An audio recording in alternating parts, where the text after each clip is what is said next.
Illinois. He's joining Jake and me right now. Congressman, you have decided, and I don't know if you ever thought this would happen, that you are going to boycott a speech by the visiting Prime Minister of Israel. Well, look, I'm going to skip the speech. I'm going to be visiting with some friends from AIPAC. They're coming by the office, friends that I've had for decades, and we're going to have a dialogue and a conversation as we've had in the past. And I think that's the prudent and wise way to go about this.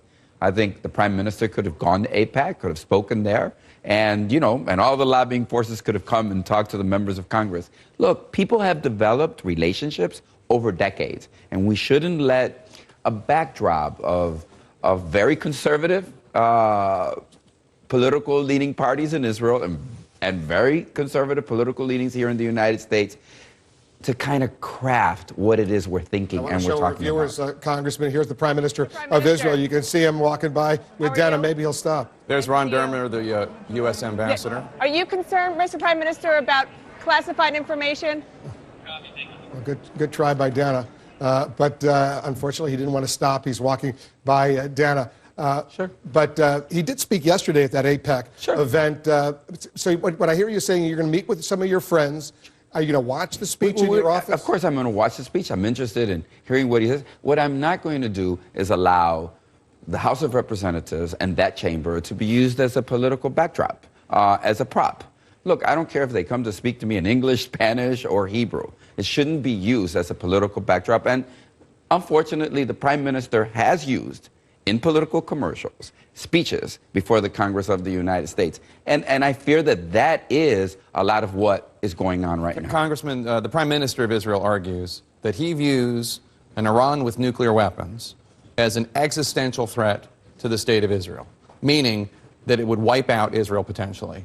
Do you doubt that that's why he is here giving this speech to Congress? Here's what I doubt, that we don't have the same commitment that he has and that the people of Israel, that we have a relationship that is an important relationship, an international relationship, and we shouldn't let partisan politics, look, that invitation that Netanyahu received is based on a very false premise, as you know.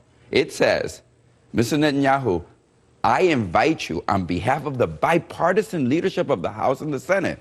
Now, you know, the Speaker spent last week telling us we should shine our shoes. You know, we should make sure we have nice ties on, comb our hairs, and have proper decorum. I think the first thing we should do is make invitations that are based on truth. But that one wasn't. But beyond your disagreements with the Republican leadership of Congress, do you doubt that the reason Netanyahu is here is because he is afraid this deal could potentially jeopardize the existence of Israel? Here's what I see. I see not only the Prime Minister of Israel, I see a candidate that's in a tough re-election effort. And both of you would question anybody that would come here 2 weeks before an election to make this kind of speech, because that's what you do, and that's what we do in America, is bring out democracy and bring out the truth and try to say those things. But look, here's my point of view.